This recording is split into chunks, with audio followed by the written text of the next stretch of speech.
বিসমিল্লাহির রহমানির রহিম। প্রিয় সাংবাদিকবৃন্দ, আসসালামু আলাইকুম। চট্টগ্রাম জেলার সার্বিক আইন শৃঙ্খলা পরিস্থিতি স্বাভাবিক রাখা, জনগণের যান ও মালের নিরাপত্তা বিধান, সকল রকমের সন্ত্রাসী, চাঁদাবাজি এবং সংঘবদ্ধ অপরাধের নিয়ন্ত্রণে চট্টগ্রাম জেলা পুলিশ নিরলসভাবে কাজ করে যাচ্ছে। এরই ধারাবাহিকতায় দেখেছেন যে আজকে মোট 5 জন সন্ত্রাসীকে গ্রেপ্তার এবং তাদের কাছ থেকে একটি বিদেশি পিস্তল এবং 2টি বিদেশি পিস্তল এবং একটি এলজি সহ দেশীয় কিছু অস্ত্র আছে, এগুলো উদ্ধার করা হয়েছে। এর মধ্যে উল্লেখযোগ্য হলো যে রাউজান এলাকার এবং তথা চট্টগ্রাম অঞ্চলে অন্যতম শীর্ষ সন্ত্রাসী রাহানের কিলিং স্কোয়াডের যে প্রধান দিদার এবং তার সাথে আরেকজন কিলিং স্কোয়াডের সদস্য আফসার, এই 2 জনকে কিন্তু আমরা গতকালকে গ্রেপ্তার করেছি। এটা নিয়েই মূলত আমাদের আজকের এই প্রেস ব্রিফিং এর আয়োজন। এর সাথে আরো 2টা ঘটনা আছে। একটা হচ্ছে হাটহাজারী থানা এলাকায় গত 10 তারিখে জুলাইয়ের 10 তারিখে একজনকে নৃশংসভাবে কুপিয়ে এবং গুলি করে হত্যা করা হয় নুরুল আজিম নামে, সেটার বিষয়ে আমরা কথা বলবো। আর সর্বশেষ জোরারগঞ্জের একটা ঘটনা আছে, যেখানে একজনকে হত্যার উদ্দেশ্যে গুরুতরভাবে কুপিয়ে জখম করা হয় এবং সেখান থেকে আমরা একটি পিস্তল উদ্ধার করি। তো এই 3টা বিষয় নিয়ে মূলত আমরা একটু ছোট করে বলবো। প্রথমেই আমি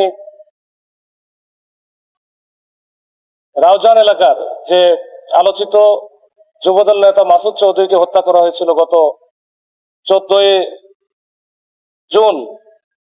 এই আপনারা জানেন, সেখানে তাকে পাহাড়তলী এলাকায় প্রকাশ্য দিবালোকে দুপুরের থেকে দুপুর আনুমানিক 12টা বা 12:15টার দিকে কয়েকজন সন্ত্রাসী এসে প্রকাশ্যে একেবারে শত শত লোকের সামনে গুলি করে হত্যা করা হয় এবং সেই ভিডিওটা সব থেকে ভাইরাল হয়ে যায় এবং সেখানে কয়েকজনকে 4-5 জনকে অস্ত্র হাতে গুলি করতে দেখা যায়।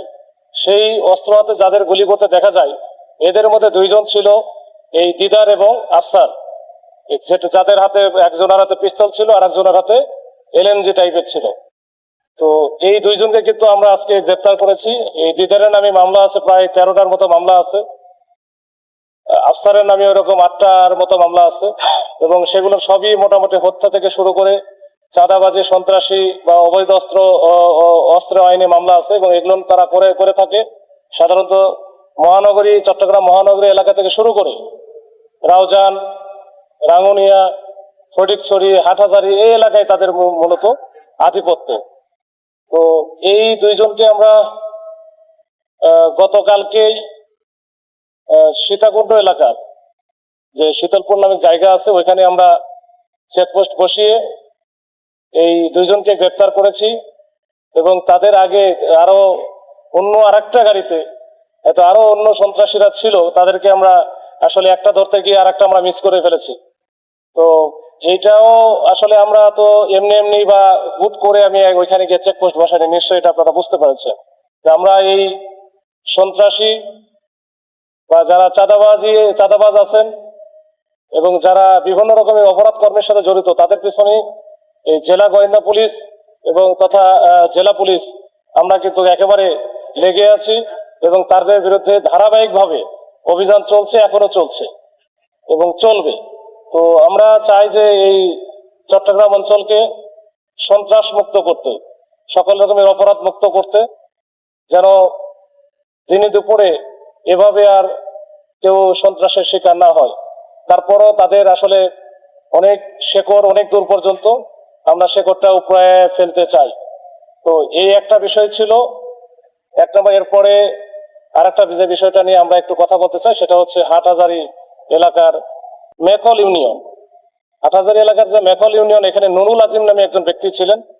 উনি স্বাভাবিকভাবে তার সাংসারিক কাজকর্ম করে থাকে। তো তার সাথে একটা বিরোধের জের ধরে, তাদের পারিবারিক একটা বিরোধ এবং সেখান থেকে একটা বড় বিরোধের জের ধরে ওইখানে আবার একটা সন্ত্রাসী আছে, একজন না কয়েকজন, এর মধ্যে একজন হচ্ছে অন্যতম হচ্ছে আরেকজন দিদার, তার নামও দিদারুল আলম এবং তার সাথে আরেকজন আছে মোর্শেদ ওরফে আকিল। এই মোর্শেদ ওরফে আকিল এই দুইজনে কিন্তু খুবই দুর্ধর্ষ। এই দুইটা নাম হয়তো ওইভাবে আমরা মানে খুব বেশি আগে শুনি নাই।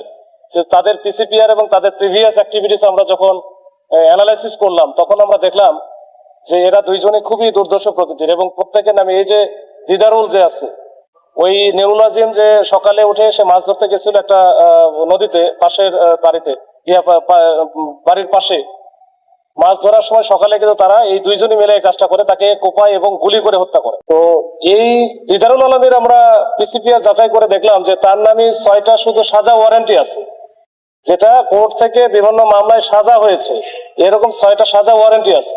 এর বাইরে আরো তো মামলা আছে, সব মিলে বললাম আমি 13টা, সবগুলোরই কিন্তু হত্যা থেকে শুরু করে ওই বড় বড় ঘটনার মামলা। এর সাথে মোর্শেদ যেটা ছিল সে আরো বেশি সিরিয়াস এবং সে অ্যাডিক্টেডও, মানে এরা খুব বেশি কিছু লাগে না, 10,000 15,000 টাকা দিলে কিন্তু মোটামুটি একটা বড় ধরনের ঘটনা ঘটাতে এরা কোনো রকম কুণ্ঠাবোধ করে না। এরকম একটা আসামি যাকে আমরা হচ্ছে যে সিএমপির ভিতরে একটা বস্তির ভিতর থেকে আমরা ধরেছিলাম। তো ওই সময় আমরা এটা নিয়ে ব্রিফ করে নেই, যেহেতু আমরা ওই মামলাটার অর্ধেক কাজ করেছিলাম। পরবর্তীতে কালকে যখন আমরা দেখলাম যে সে কেরানীগঞ্জে এখান থেকে ঘটনাটা করার পরে ঘটানোর পরে সে কিন্তু এলাকা ত্যাগ করে, এবং ত্যাগ করে সে ঢাকাতে প্রথমে যায় এবং ওখানে একটা কেরানীগঞ্জ এলাকাটা বাসা নেয়। পরবর্তীতে আমরা যেহেতু তাদের সাথে তাদের পিছনে লেগেছিলাম, আমরা বুঝতে পারি যে কোন বাসা বা কোথায় এসে নিয়েছে। ওইটা সূত্র ধরেই কিন্তু আমরা গতকালকে একটা অভিযান পরিচালনা করা হয় 2 দিন ব্যাপী, ওইখানে আমাদের টিম ছিল। তো গতকালকে আমরা তাকে তার বাসায় যখনই ঢোকে তখন কিন্তু আমরা পেয়ে যাই। তো তাই এই দুইজনকে আমরা পাওয়ার পরে সে যে অস্ত্রটা ব্যবহার করেছিল সে এবং এই যে মোর্শেদ ওরফে আকিল, এই যে এলজি যেটা আছে এটাতে গুলি করেছিল, এই সেম এলজি সে কিন্তু নিজের তার দেখানোর মতো কিন্তু আমরা উদ্ধার করেছি। আর আরেকটা যেটা, এটা জোরারগঞ্জ এলাকার একটা ঘটনা। এখানে একজন ব্যক্তি, ওনার নাম হচ্ছে এটা হিঙ্গিউলি ইউনিয়নের নাজিম। এই নাজিমকে গুরুতর ভাবে কোপাইছে। পরবর্তীতে তাকে হাসপাতালে নেওয়ার পরে সে এখনো পর্যন্ত সুস্থ আছে, তবে তাকে সে খুবই গ্রিভিয়াস হার্ট বা গ্রিভিয়াস ইনজুরি হয়েছে তার মধ্যে। তো এই ঘটনায় আমরা দুইজনকে, বোরহান এবং রনি নামে দুইজনকে আমরা গ্রেপ্তার করেছি, এবং তাদের দেখানো মতে একটা পিস্তল কিন্তু উদ্ধার করা হয়েছে, তার সাথে কয়েক রাউন্ড গুলিও ছিল। তো এই যে তাদের কাছ থেকে একটা পিস্তল, কয়েক রাউন্ড গুলি, নুরুল আজিম যেটা আছে এই হত্যার যে প্রধান আসামি দিদার, তার কাছ থেকে একটা এলজি, এবং তার আগে যেটা আমি বললাম রাউজান এলাকার অন্যতম শীর্ষ সন্ত্রাসী বা কিলিং স্কোয়াডের প্রধান বলা যায় দিদার, তার কাছ থেকে আমরা একটা, তার দেখানোর মতো একটা বিদেশি পিস্তল আমরা কিন্তু রাউজান এলাকা থেকে উদ্ধার করেছি। এই সব মিলে এই হচ্ছে আমার আজকের এই ব্রিফিং এর প্রধান যে 3টা বিষয়।